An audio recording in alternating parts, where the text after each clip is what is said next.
ডিসেম্বরে ত্রয়োদশ জাতীয় সংসদ নির্বাচন আয়োজনের লক্ষ্যে সব প্রস্তুতি এগিয়ে নেওয়ার কথা বলেছেন প্রধান নির্বাচন কমিশনার এএমএম নাসির উদ্দিন।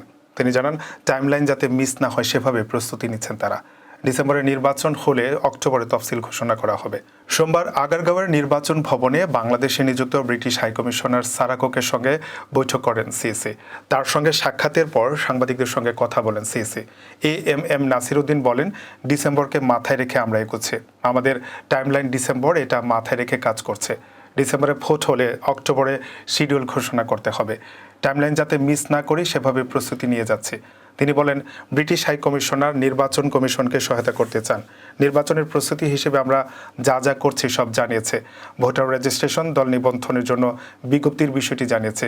প্রকিউরমেন্টে যাব, যে কাজগুলো সময় সাপেক্ষ সেগুলো ৬-৭ মাস লাগে, সেসব আমরা শুরু করছি। যুক্তরাজ্য চায় অবাধ, সুষ্ঠু ও অংশগ্রহণমূলক নির্বাচন। ব্রিটিশ হাইকমিশনার সারা কুক বলেন, তার দেশ বাংলাদেশে ফ্রি, ফেয়ার ও ইনক্লুসিভ নির্বাচন দেখতে চায়।